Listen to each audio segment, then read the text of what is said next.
Pursuit of happiness. इस कहानी को सुनने के बाद आप कभी नहीं कहोगे कि मुझे मोटिवेशन की जरूरत है या मैं जिंदगी से हार गया हूँ। तो चलिए कहानी शुरू करते हैं। हेलो दोस्तों, मेरा नाम क्रिस है। मेरी फैमिली में सिर्फ 3 ही लोग रहते हैं, मैं, मेरी वाइफ और मेरा बेटा क्रिस्टोफर। ये मेरे हाथ में एक एक्सरे मशीन है जिसे हॉस्पिटल में बेचकर मैं अपना घर चलाता हूँ। दरअसल मैंने अपने जीवन की सारी जमा पूंजी इन मशीनों को खरीदने में लगा दी और 1 महीने का घर खर्चा चलाने के लिए मुझे कम से कम 2 मशीनें बेचनी होती हैं। लेकिन सच तो ये है कि 2 महीने से मैं एक भी नहीं बेच पाया हूँ, क्योंकि ये आम एक्सरे मशीन से जरा बेहतर तस्वीर देती है, लेकिन दाम 2 गुना है। इसलिए ज्यादातर डॉक्टर्स इसे लेने के लिए मना कर देते हैं। ये तो शुक्र है कि मेरी वाइफ भी एक फैक्ट्री में नौकरी करती है, लेकिन मशीन न बिकने की वजह से उसे डबल शिफ्ट में काम करना पड़ता है, जिसकी वजह से वो काफी परेशान रहती है। स्कैनर न बिकने की वजह से हमारे बीच में काफी लड़ाइयाँ भी होती हैं। लेकिन मैं अगली सुबह नहा धोकर स्कैनर हाथ में लेकर फिर से निकल पड़ता हूँ डॉक्टर्स को दोबारा मनाने के लिए। और मेरी जिंदगी का ये हिस्सा कहलाता है बस की सवारी।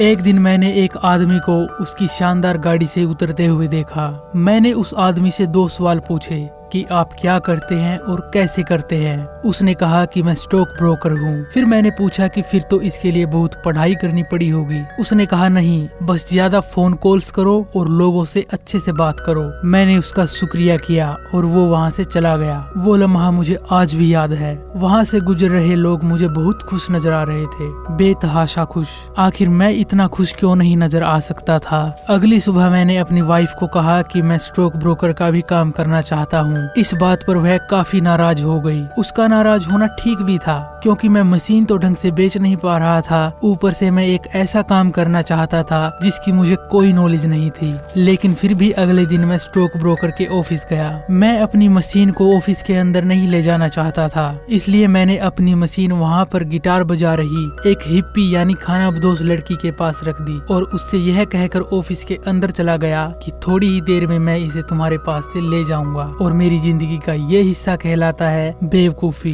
क्योंकि ऑफिस के अंदर जब मैं एप्लीकेशन फॉर्म के बारे में बात कर रहा था तो मैंने देखा कि वो हिप्पी लड़की मेरी मशीन लेकर भाग रही है। मैंने तुरंत वहाँ से एप्लीकेशन फॉर्म उठाया और वहाँ से भाग गया। मैंने उस लड़की का पीछा किया, लेकिन वह भागकर ट्रेन में चढ़ गई और मैं उसे नहीं पकड़ पाया। अब घर जाते वक्त मेरे पास सिर्फ एप्लीकेशन फॉर्म था। उसमें लिखा था कि ट्रेनिंग के लिए सिर्फ 20 लोगों को लिया जाएगा और नौकरी सिर्फ 1 को मिलेगी। अगली सुबह मैंने फिर से एक मशीन उठाई और निकल पड़ा काम पर। जाते वक्त मेरी वाइफ ने मुझसे कहा था कि इस मशीन को बेचकर ही आना, ये वापस घर पर नहीं आनी चाहिए। मैं सबसे पहले स्टॉक ब्रोकर के ऑफिस गया, क्योंकि मुझे अपना फॉर्म जमा करवाना था। मैंने अपना फॉर्म ऑफिस के हेड जे ट्विशल को दे दिया। उसने मुझसे कहा कि ठीक है, अगर तुम ट्रेनिंग के लायक हुए तो 1 महीने बाद हम तुम्हें कॉल करेंगे। और मैं वहाँ से चला गया। जब बाहर सड़क पर मैं एक फोन कर रहा था तो मैंने उसी हिप्पी लड़की को देखा जिसके पास मेरी वही मशीन थी। मैं अपनी पूरी ताकत के साथ उसके पीछे भागा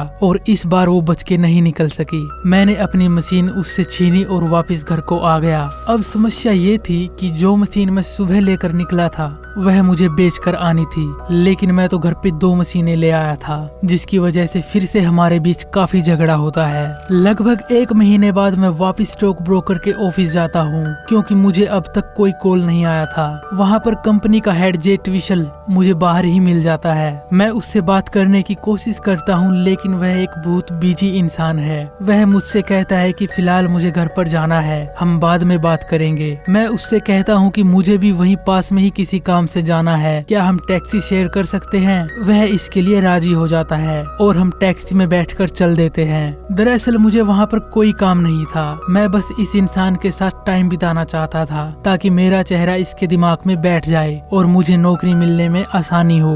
जब हम टैक्सी में जा रहे होते हैं तो मैं इससे बात करने की कोशिश करता हूँ, लेकिन इसका मेरी बातों में कोई ध्यान नहीं था, क्योंकि वह एक 3x3 के क्यूब पजल को सोल्व करने में बिजी था। इस पजल का आविष्कार इसी साल हुआ था, यानी सन 1981 में। आजकल तो छोटे बच्चे भी इसे चंद सेकंडों में सोल्व कर देते हैं, लेकिन उस समय इसे सोल्व करने का रिकॉर्ड 30 मिनट था।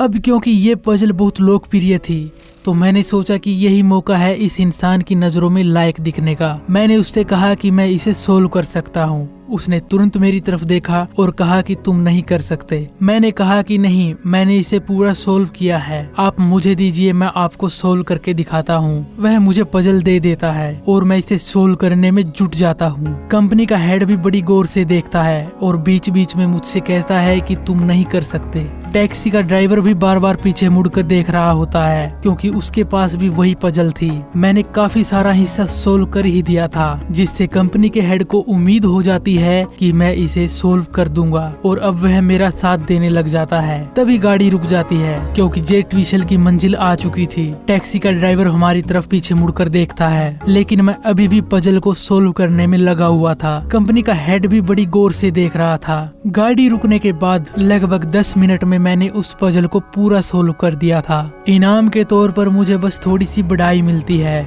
और वह अपनी पजल लेकर गाड़ी से उतरकर चला जाता है। यहाँ तक कि वह टैक्सी का आधा किराया भी नहीं देता, इसलिए अब टैक्सी का पूरा किराया मुझे ही देना था। लेकिन मेरे पास तो आधा किराया भी नहीं था, इसलिए मैं टैक्सी ड्राइवर को चकमा देकर वहाँ से भाग जाता हूँ। टैक्सी ड्राइवर मेरा पीछा करता है। मैं भागकर एक मेट्रो स्टेशन में घुस जाता हूँ और थोड़ा रिलैक्स फील करता हूँ, लेकिन वह टैक्सी ड्राइवर वहाँ भी पहुँच जाता है। मुझे एक ट्रेन दिखाई देती है जिसके दरवाजे बंद होने वाले ही होते हैं। मैं भागकर उस ट्रेन में चढ़ता हूँ, लेकिन मेरी मशीन बाहर ही रह जाती है। लाख कोशिश करने के बावजूद भी वह मशीन वहीं पर छूट जाती है। उसी शाम मुझे पता चला कि मेरी वाइफ ने घर छोड़ दिया है क्योंकि उस दिन मैं घर पर टाइम पर नहीं पहुंच पाया था, जिसकी वजह से मेरी वाइफ की दूसरी शिफ्ट मिस हो गई थी। ये जानकर मैं भी काफी परेशान हो गया। तभी मेरे फोन पर कंपनी के उसी हेड का फोन आता है। वह मुझसे कहता है कि 2 दिन बाद आपका इंटरव्यू है। अगर इंटरव्यू सही रहा तो आपको 6 महीने की ट्रेनिंग के लिए सिलेक्ट कर लिया जाएगा।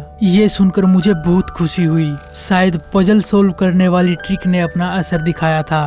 अगले दिन मेरा मकान मालिक किराया लेने के लिए घर पर आता है। मैंने 3 महीने से किराया नहीं दिया, इसलिए वह मुझसे घर खाली करने के लिए कहता है। मैं उससे 1 हफ्ते का टाइम मांगता हूँ। वह मुझे 1 हफ्ते का टाइम दे देता है, लेकिन बदले में पूरे घर को पेंट करने के लिए भी कहता है। मैं उसकी बात मान जाता हूँ और घर को पेंट करना शुरू कर देता हूँ। उस दिन शाम को मुझे पुलिस अरेस्ट कर लेती है क्योंकि मैंने पार्किंग टिकट्स का जुर्माना नहीं भरा था। वो मुझसे कहते हैं कि सजा के रूप में आपको 1 रात के लिए जेल में ही रहना होगा और आपको सुबह 9:30 बजे यहाँ से रवाना कर दिया जाएगा। लेकिन अगले दिन सुबह 9 बजे तो मुझे स्टॉक ब्रोकर के ऑफिस पहुँचना था। इसके लिए मैं उनके सामने काफी गिड़गिड़ाता हूँ, लेकिन मेरी नहीं चलती और सुबह ठीक 9 बजे मुझे वहाँ से रिहा कर दिया जाता है। मैं आधे घंटे से भी ज्यादा लेट हो गया था, इसलिए मैं सीधा ऑफिस की तरफ भागता हूँ। ऑफिस पहुँचने के बाद जब मेरे इंटरव्यू की बारी आती है तो वहाँ पर बैठे सभी पार्टनर्स मेरी तरफ देखकर काफी हैरान हो जाते हैं